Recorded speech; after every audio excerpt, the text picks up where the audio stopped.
Hey, Travel Brats. Happy Travel Brat Tuesday. Today, I'd like to welcome a very special guest, travel expert and vacation planner, Erin Morgenthal. Whether you're dreaming of a sun-soaked beach retreat, a mountain expedition, a cultural immersion in a vibrant city, or a luxurious cruise across the seas, Erin's got you covered.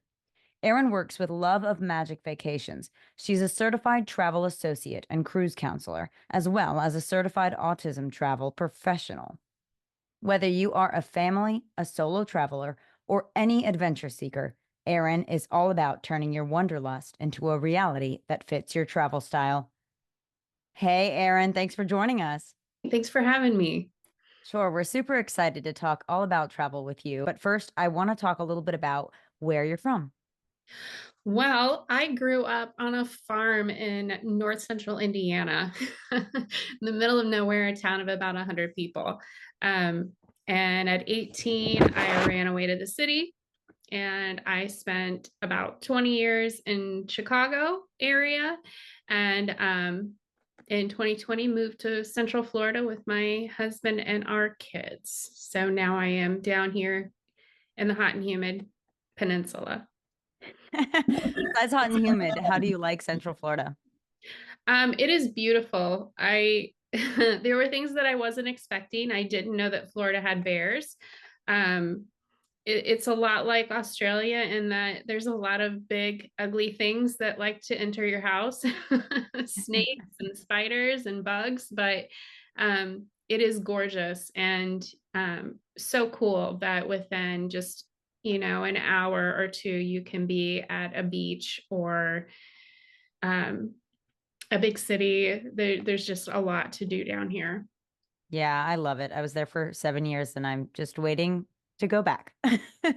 And I want to know a little bit more about what inspired your love for travel. So I actually did not travel as a child, really. I think our one trip that I remember clearly is we went to see my aunt. She was managing a hotel, a Best Western, outside of St. Louis.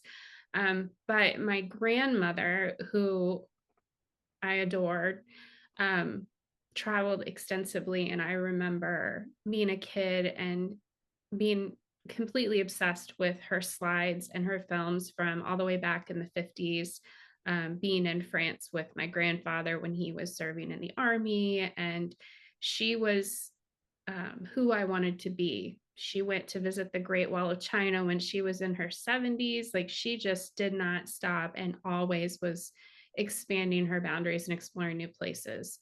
So that's what gave me my wanderlust Wow.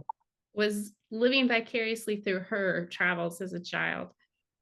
Very adventurous grandma. That's pretty neat. And just the history with all that would be so interesting with your grandfather being in World War II. And yeah, wow. And what would you say is your favorite way to travel? So I fell in love with cruising a few years ago in 2021 after moving to Florida. We have 5 ports down here, so it's really easy to hop on a ship. But I I would say my favorite is flying. I find something magical about the fact that you can get in this metal box and fly all the way around the world in the matter of, a day and be in a place that 100 years ago you never would have been able to see easily. It's opened up the opportunity for people to experience so many different cultures and vistas, and I think that that is incredibly amazing. Yeah, that's a really good point. I remember the first time I got on a flight, it really was crazy as a little kid, especially. You're like, whoa, it almost doesn't seem real. Were Yeah. you scared or, kind of shaky your first flight or you no? know I was 18 and I bought a plane ticket to New York by myself. Had no idea what I was doing, but I wanted to see the world. Coming from this tiny town and not knowing anything, I was obsessed with the big city. So I flew to New York, and I think I was just so excited and awestruck by the process.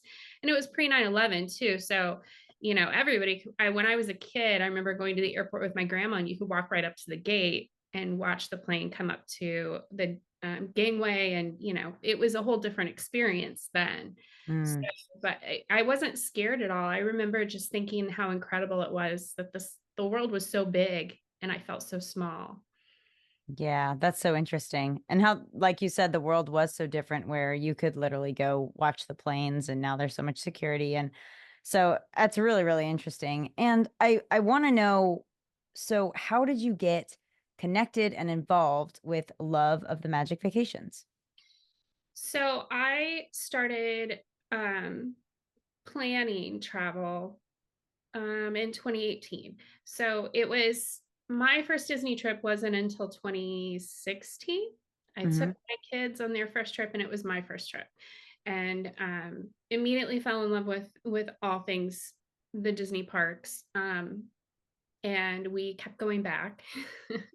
And I started giving advice to other people, and then it was just kind of a natural progression to then fall into getting paid for planning those trips. Now, today, what, 6, 7 years later, I don't really sell much Disney, but uh, Mm. I've I love the evolution of the business, and I love that it's expanded my world in so many ways. But I just happened to see an ad on Facebook one day, and that was it. That was all it took. Well, that's really neat. And what does being a luxury travel concierge include? So I think that in the travel industry, there's so many options, and we're very much an instant gratification world. So you can go to a Expedia or a Booking or Kayak or wherever and grab whatever you need. Go to Costco and grab some toilet paper and book a trip. But um, what I provide, the service that I provide is creating an experience for my clients. It's not just booking the trip, it's curating an itinerary and making sure that they leave their trip, come home, and feel like they got something out of it. It's more than just going to a place and going through the motions and getting pictures. There's an emotional component, and you carry that with you. You're building memories for your kids, for yourselves, for your friends. And travel is a powerful engine for creating those stories. That's super neat. So if I were to, want to book a trip and I want some advice from you, what questions would you initially ask me as a client? So I like to go at it from more of a holistic approach. You can go with like dates and budget and all of that, but I like to ask questions like, what inspired this trip? What inspired you to visit this destination? How do you want to feel during the trip? How do you want your kids or your spouse to feel? What's one experience that you're really excited about in this Mm. destination? Who are you traveling with, and what does that trip mean to them? Maybe you're surprising your parents with an anniversary trip to the place where they got engaged or where they first met, or like my grandparents took my their kids to Paris when I was little bitty. I didn't get to go, but Mhm. they paid and took all the kids to Paris to see where they lived when, like, my dad was born, and before they came back to the States. And that's really powerful. I think those are the things that really resonate and help to build an experience that resonates with my clients and Right. creates a really powerful trip, a really cool and, unforgettable experience. Hmm. Yeah, yeah. I know I can definitely see that. And would you say through that process that you more focus on deals or value, or what do you kind of focus on with your clients when it comes to planning trips? So I want travel to be accessible to everyone, and I think that it can be, and I never want to turn someone away because they're looking for a deal. But my Mhm. goal is to show them the value in investing in themselves and in their travel. Um, So yeah, I'm definitely a value person. I want you to see what you're going to get out of that money that you're spending. Yeah, yeah. That's important, I think, because you always get what you pay for. And so you don't want to say, oh, this is just unaffordable for you, but you want your client to be able to go to a place where they can afford to have a nice time, and they're not regretting it. You know, we shouldn't have gone on this trip. It just really wasn't worth it and things like that. So I think that's great. Now, if I was again chatting with you about planning a trip, where do you typically start? Do you help me kind of or suggest kind of where to find my flights or what activities to do or, what kind of order does that fall in? And then where do you kind of outsource those resources? So I think that the most organic place to start would be a destination and starting with what kind of an experience do you want to have? Do you want to go on an adventure? Do you want to relax? Do you want respite from your kids? Um, do you want a romantic trip with your partner? There's so many different directions that a trip can go just based on that alone. And then once you know where you want to go and what kind of a place you want to go to, then you can build the what do you want to do once you're there, or how are we going to get you there, and kind of play with different transportation methods. Even there's some really cool rail options in Europe that I don't think a lot of people really take advantage of, and that's I think rail can be very romantic myself. I think, some of these trains are just very cool, and the opportunity to see the world that way is interesting, different.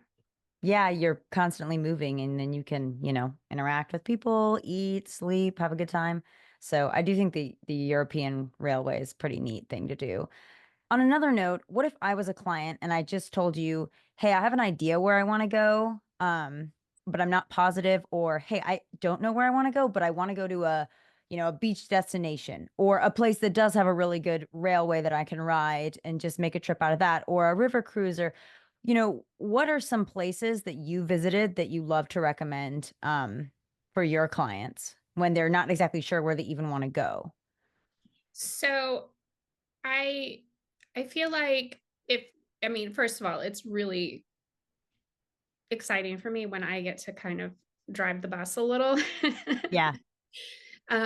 But I think if you're talking about Europe, there's a fantastic river cruise market in Europe that allows you to see, especially if you've never been there before, some of the really great historic architectural marvels of Europe.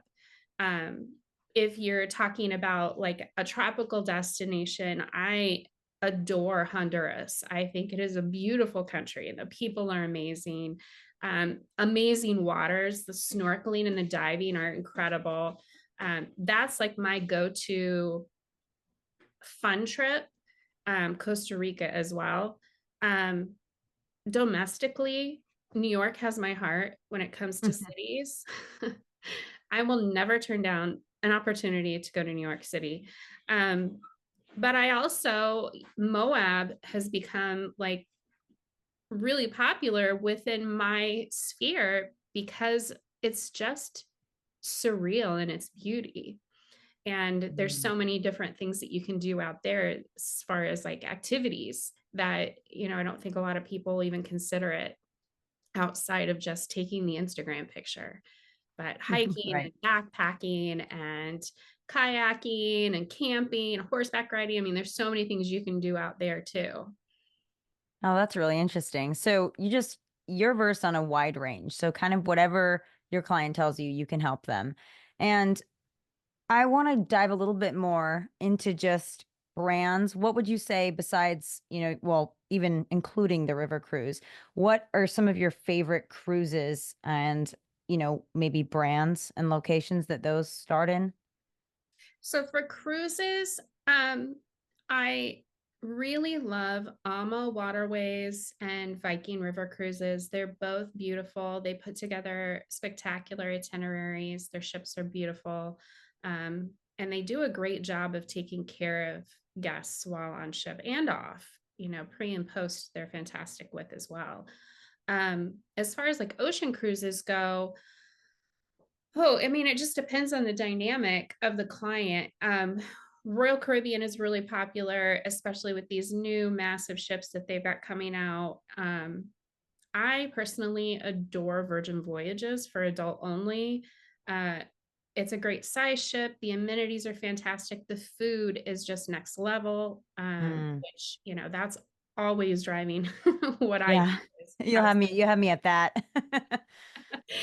and even, I know Carnival gets a bad rap, but for families, especially with small kids, their newer ships, the Excel class, are really great with a plethora of activities on board and adult options too. So you get a chance to get a break from the kids and not feel like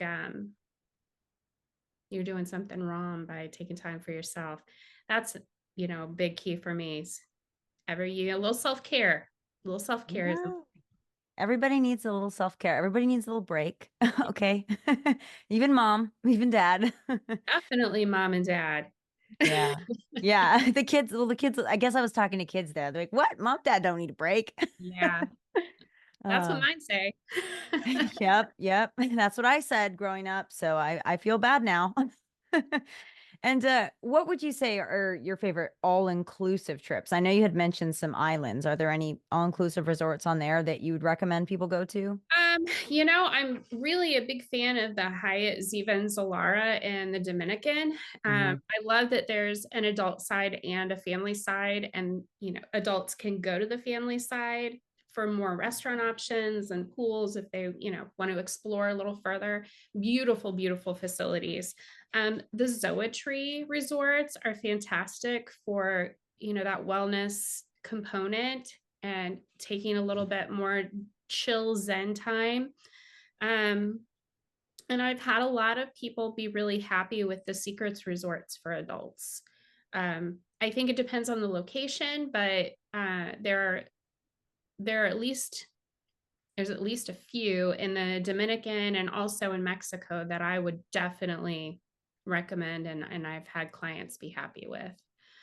But yeah, there's so many now, so many. So many. It's ridiculous. Now, are the secrets adult only? They are. I figured keyword secret, but like I feel like Victoria's Secret's adult only. Yeah. So a keyword. But I also like what you mentioned about all inclusives that can have a kid side and an adult side because if you're an adult with kids, you either can't bring your kids on the trip if they don't have an option for that. So I think that's kind of nice. And what would you say is your favorite or a couple of your favorite parks around the world? Theme parks, I mean, Walt Disney World has my heart because it was the first, Hmm. but I went to Disneyland twice this year, and they're doing something right out there on the West Coast. It's such a amazing vibe out there, and I love that it's small enough that you can kind of do everything in a couple of days. World can feel overwhelming. There's a lot. Um, and we are big fans of Universal as well. Oh, me too. Universal Yeah. Orlando, and we are super excited for Epic Universe to open in May. Yes, me too. I So may have excited. waited in a queue for 8 hours to get my 1 day pass holder ticket.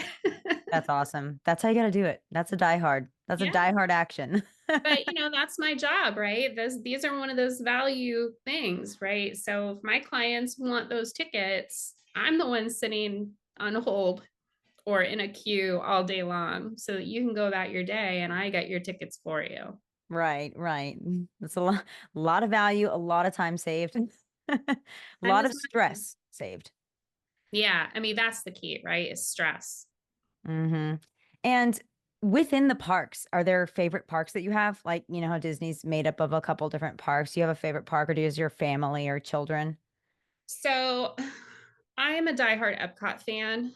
Um, I we treat it like Central Park, being that we live here. It's our after school or weekend to just go and walk around the world. Um, I like Diet Epcot. I like it between festivals when it's a little more empty and open, Mhm. but living with the land is my jam. And going back to those farm roots, I guess, as much That's as I try to awesome. get away from it, that's my my must do right every time we're in there. But the kids, they're up for anything. They're definitely hitting saturation point at this, 4 years into living here.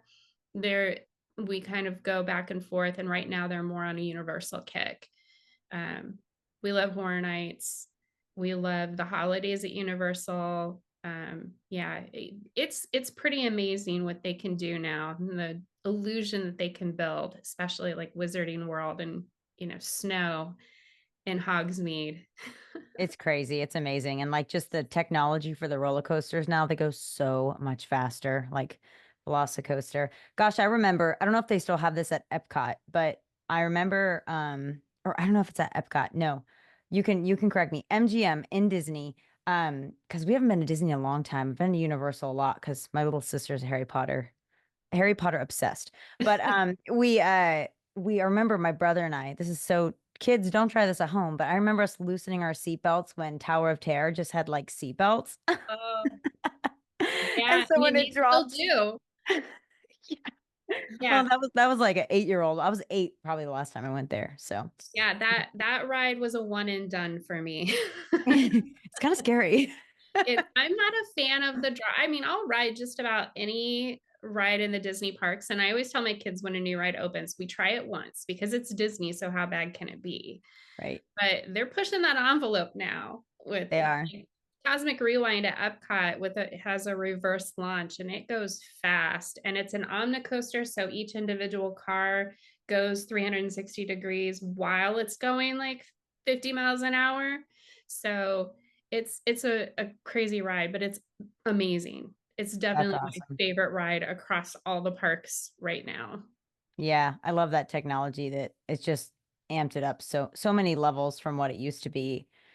And, on that note of parks, because I love how I put parks and you got it right, because I was talking about theme parks, but are there any national parks that you've been to that you like or that you recommend? I mean, all of them. There's a parks program for fourth graders where they can get into all the national parks for free. Wow. At least there was when my kids were fourth graders. I'm assuming that it's still intact. But Yellowstone is one of those parks that I think everyone should experience. Denali in Mm. Alaska is otherworldly, and everyone should experience that. We talked about Moab, the Grand Canyon. There's so much just to see in our own country. It's easy to get Yeah, distracted. Not distracted, but you want to go outside and see the different and experience other countries, and that's great too. But domestically, we've got a lot going on here in we this. definitely do. I would definitely agree. I love Denali and Grand Canyon. It's just too different. You can't beat that specific kind of scenery.